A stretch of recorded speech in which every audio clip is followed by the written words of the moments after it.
Hello, everybody. You are listening to GeekU on Radio Free Radford, where we talk about all things love-related. Hello, everybody. Happy Valentine's Day. I hope everybody's spending that special lovey-dovey time with their significant other. And if you're gonna have that lovey-dovey time, do it responsibly, folks. We got some good stuff for you today. Stuff includes favorite couples, worst couples, couples that we wish would have ended up together, and my 5 favorite women in geek stuff. If we're talking about real life, my number 1 would be my mommy. But anyways, folks, let's get started. Now, before we do start, this might be a shorter, quicker show than usual. Or it might be a longer show than usual. I don't know. But anyways, let's get on to our first topic. Favorite couples. Now, when we talk about favorite couples, this is my own personal opinion. So, your favorite couple might actually be on my worst couple list. But anyways, let's start off with number 5. At number 5 on my favorite couples list. So, Dragon Ball. The character of Bulma starts dating the character of Yamcha, a character who seems to be a perpetual loser until the end of the original series, where him and Bulma are dating together. You feel so good for Yamcha, up until he dies in the battle against Nappa and Vegeta. So him and Bulma aren't near each other for a very long time. So, do these two end up together? Absolutely not. In fact, Bulma goes towards one of the guys that killed him. Yes, at number 5, Bulma and Vegeta from the Dragon Ball franchise. Now, what I like about this is that they're not in your face about this relationship. They let you know that Vegeta, he's changed since his days as a dastardly bad guy, and that is due in a lot to his love for Bulma and his son Trunks. In fact, Vegeta, in one episode of the anime, Bulma gets hit by the god of destruction Beerus, and Vegeta got angry and started wailing at Beerus. If that's not true love, then I don't know what is. At number 4. Now, look, the Teen Titans Go cartoon, really bad. But the old cartoon, specifically I'm talking about the old cartoon Teen Titans, Robin and Starfire, those two are probably one of my favorite couples of all time. In fact, they're number 5 on this list. They're number 4 on this list, actually, so of course they're one of my favorite couples. But they just had this really nice relationship, and one of my favorite episodes is when Starfire is supposed to get married to this really ugly, hideous dude, and you could just see Robin burning with jealousy. And before I finish my topic, I'm going to give a V-Day shout out to my older brother, because, well, if I don't, he might cry. I'm joking, I love you, Richie. Anyways, before I was interrupted with that text message. I love you, Richie. Before I was interrupted, where was I? Anyways, yeah, that was one of my favorite episodes of the Teen Titans cartoon. And Robin was easily my favorite character. And Starfire was just really a good fit for him because, well, he was all serious and everything, and she was all bubbly and happy. And quick thing that I want to say, Starfire in the cartoon is dressed a lot more modestly than the one in the comics. So if you're a fan of the Starfire in the comics like I am, you might not like this version, but oh well. At number 3, one of the most interesting couples in all of comics. A staple of romance. The will they, won't they. The Jim and Pam of the comic book world. And I am, of course, talking about Batman and Catwoman. I feel like if Catwoman wasn't a thief or a criminal, her and Batman would be the perfect couple. They're such a great fit together. In fact, in the comics, they even got married, but let's face it, that's comics. It's not going to last. But every iteration of Batman, you get Catwoman. The Christopher Nolan movies had Anne Hathaway, who looked smoking in that movie. And who can forget the beautiful Michelle Pfeiffer in Batman Returns? If that leather outfit doesn't make you feel something, I don't know what to tell you guys. But anyways, let's go to our number 2. The staple of comic book romance. The unquestionably the most important romance in comics. Superman and Lois Lane. Now, you might be thinking, Lucas, what about Superman and Wonder Woman? And while I think that's the more interesting couple, I think overall, Superman and Lois Lane, they're just such an iconic duo. And come on, they always look good together. And plus, you want to see my favorite interpretation of those two together? Watch Superman, the animated series. It's really good. And at number 1, in a galaxy far, far away, there was a princess and a low nobody. Yes, I'm of course talking about Luke and Leia. I'm joking, ew, gross. What I meant to say was Han Solo and Leia from the original trilogy. You could just see their chemistry together. Han was the dirty, rotten scoundrel, the nerf herder, and she was this princess, this general that commanded respect, and Han was the one that was going to talk back to her. But, you know, they loved each other. And, of course, that famous line as he's getting ready to get frozen into carbonite. She says, "I love you."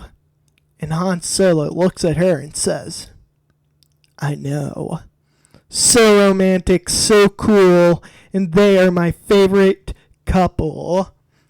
And of course they lived happily ever after, up until their son became an evil psychopath, killed Han Solo, and almost tried to murder his mom. But we're going to ignore everything back there.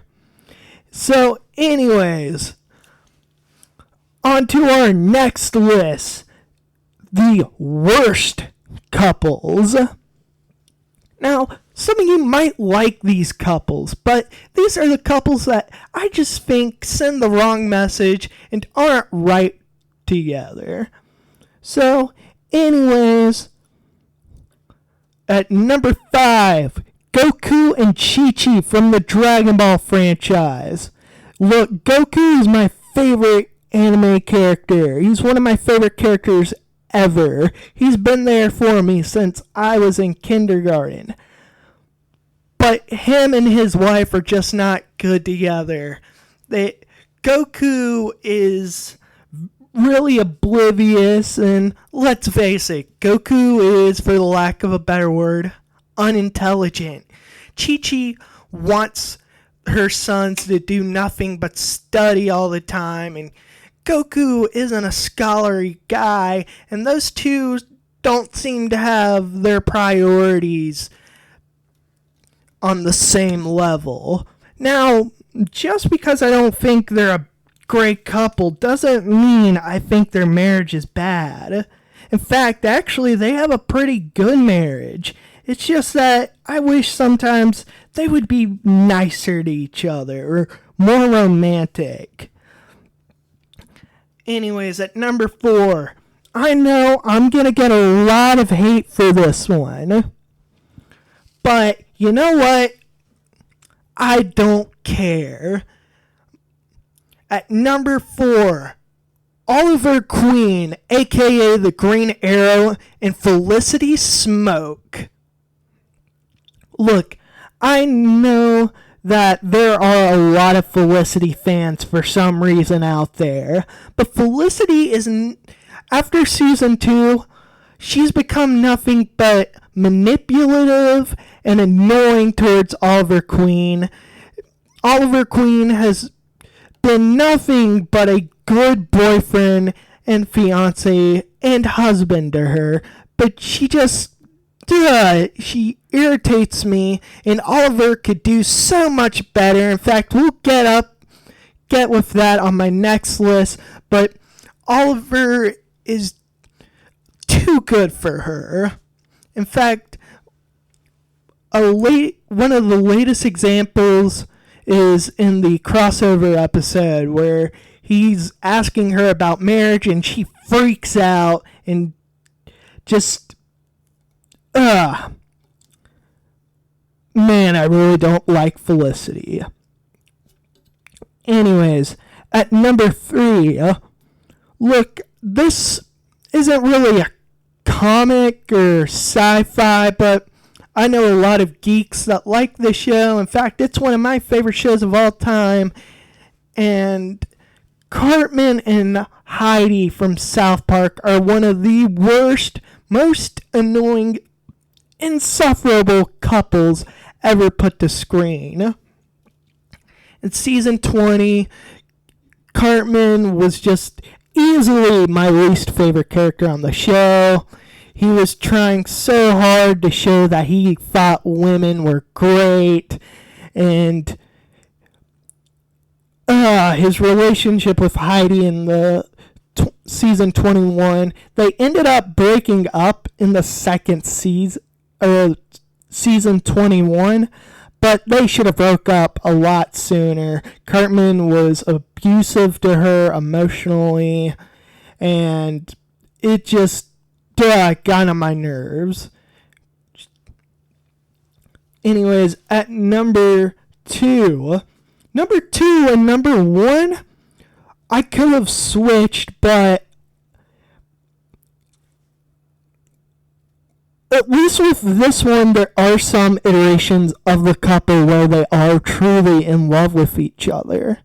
But the reason it's so high is that in the past couple of years, I have seen teenage girls say they wanted a relationship like this one. And I am utterly disgusted by that.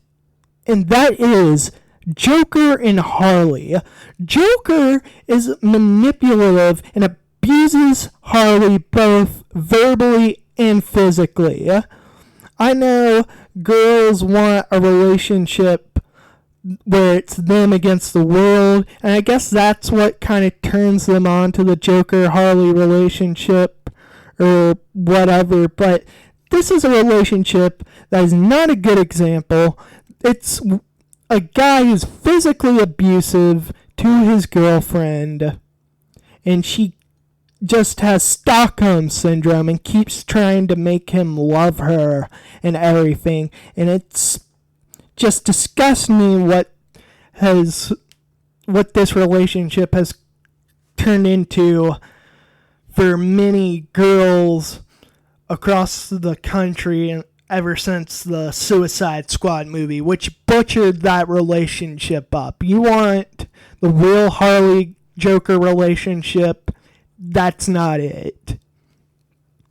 But anyways, our number one worst relationship or couple in all of geek fiction. Look, the Joker and Harley relationship, as much as I don't like it, and as much as I think it sets a bad example, like I said, there are some iterations like the Suicide Squad version where they are in love with each other. And in the comics and other forms of media, they do show some sort of affection to each other. This one, there's none of that. And I am talking about Light Yagami and Misa Amani in Death Note. This is a relationship where the girlfriend, Misa, is so in love with this guy who's a complete psychopath and sociopath. She's willing to do anything, like kill other people and write their name into the Death Note just to make Light like her. And she even said she had no problem with Light abusing her and using her, and Light has no problem with doing that. And this is a terrible relationship. It's just disturbing, and Light is nothing but a manipulative sociopath. In fact, he even said that if she turned him in or did anything to ruin his plans to become the god of the Brave New World, he would kill her. Thank goodness for Rim, who said that if he killed her, she would kill him.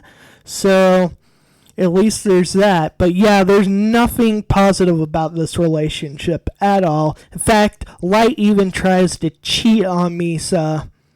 So, that is why it's my number one worst relationship in geek fiction. So, anyways, with enough about all those couples that were together, whether or not they were good or bad. Let's get to the couples that we wish would have been together. And at number 5, look, I was a little kid once. And growing up, I loved the cartoon Rugrats. I know you're thinking, again, another show that's not geek related, but you know what? Shut up. Stop. Anyways, at number 5, Tommy and Kimmy. Yes, these two would have been perfect for each other. They were both brave and willing to do anything. And then in the sequel show, growing up, there was an episode that even implied that Kimmy liked Tommy and vice versa. They both even have the purple hair going on. And plus, Tommy could have been dating his best friend's sister, which I know would have worked out well. Yeah, no, enough. But you know what? Let's go on to number 4. Look, I loved The Last Airbender. In fact, it's my favorite show of all time, live action or cartoon. And part of that had to do with the characters. And yeah, the main couple on the show was Aang and Katara. Look, of course Katara had to end up with Aang because, well, Aang's the main character. And in the sequel series, Legend of Korra, they ended up having a whole bunch of children up until Aang's death. But you know what?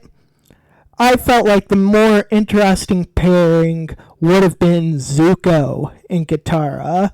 Zuko was actually my favorite character in the entire series, so I might be a little bit biased, but him and Katara had these awesome moments together and really good chemistry. In fact, one episode where he tries to take her to the man that killed her mom. Those two really had good chemistry together. And the scene in the final episode where Zuko was taking on his sister Azula, sorry, butchered that name up a little bit, but Katara fighting her and Zuko saving Katara. Man, that they would have been so good together. But anyways, on to our number 3 spot. Oliver Queen and one of the Canaries, whether it be Laurel, Sarah, or the new one, Dinah. Just as a comic book fan, one of the most important relationships in all of comics is Oliver Queen and the Black Canary. The Green Arrow and Black Canary are a staple of comic book couples. And to have the Arrow show betray its audience like that and shove the whole Olicity thing down everybody's throat is really irritating, and he would have been way better off with either Sarah or Dinah. I know a lot of people didn't like Laurel. They should have written her better. In fact, I think it's disrespectful that they killed her off, but who knows, maybe he could have ended up with her evil twin from Earth 2, but yeah, they're not going to go that route. But I wish Oliver would have ended up with one of them instead. Anyways, number 2. Ash and Serena from Pokemon X and Y. Look, I know a lot of people are probably wondering, Lucas, you still watch Pokemon? And yes, I do, and I'm not ashamed to admit it, so back off! Sorry, it got a little rough right there, but you know, it's not nice of you to make fun of me and my taste. Anyways, there were so many times where Ash has friend-zoned his traveling partners, and while there were some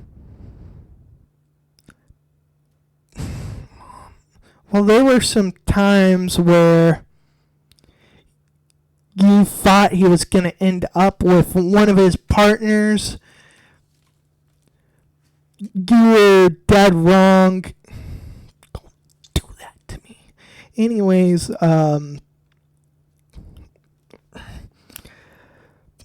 where was I?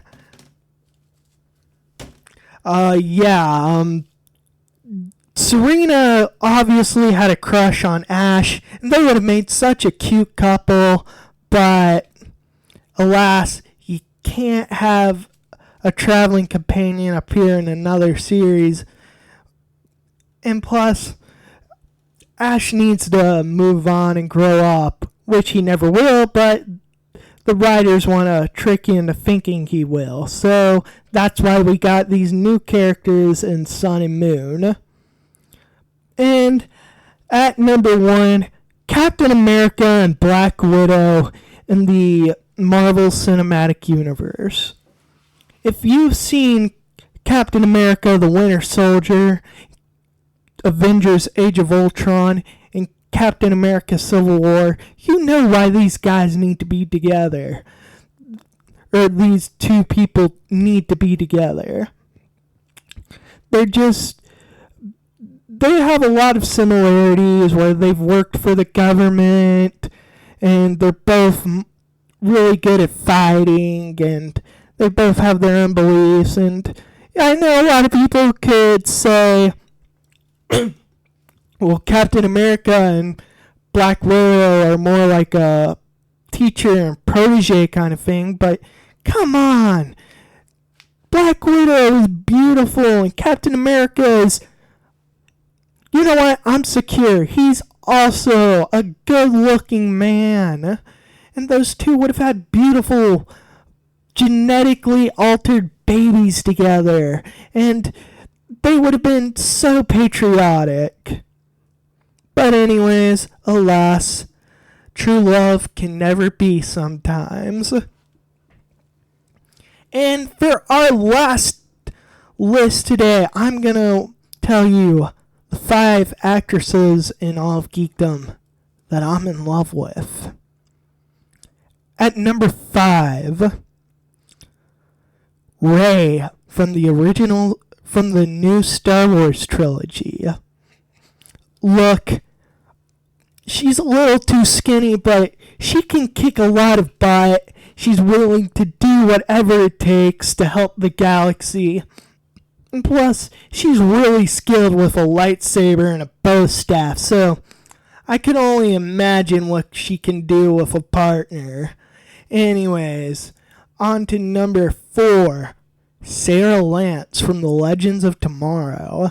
Look, I'm a man, and I'm very vulnerable, especially when it's towards a lady with a skin-tight latex leather outfit. And plus, she kicks a lot of butt, and I think she would be really cool to have a lot of conversation with. At number 3,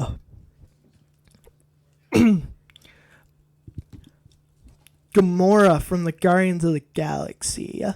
Look, I know a lot of people are going to say I'm weird, but the green skin, kind of a turn on for me. Babe from another galaxy, so she probably has a lot of stories. Of course, she has that whole baggage with her dad being an evil, murdering tyrant and everything, but I think I can look past that because she looks amazing. And plus, she's also very motherly, especially towards Baby Groot in Guardians of the Galaxy Volume 2. Number 2 and number 3, or number 2 and number 1 were really hard for me, but I had to make a decision. And number 2, Wonder Woman. Look, Gal Gadot is one of the most beautiful women on the planet. And plus, as Wonder Woman, she is super kind, gorgeous, beautiful, just all around the perfect woman that you could spend the rest of your life with. But there's one person that I'm in love with more than her, and that is Supergirl from the CW Supergirl. Kara Zor-El. Melissa Benoist is a goddess. She's so beautiful. She's so kind and has a very quirky personality, but she's also tough and can fight, but she also keeps her feminine qualities, which I feel is really good. And plus, we could have karaoke nights because she has the voice of an angel. But yeah, please don't judge me for this list. I know, very misogynistic of me to have a list like that, but you know what? It's Valentine's Day, folks. Anyways, that was GeekU on Radio Free Radford. And on Valentine's Day, remember, don't eat Tide Pods, and find you a romantic partner that will kiss you the same way Tom Brady kisses his dad. I'm Lucas Goad. Peace out.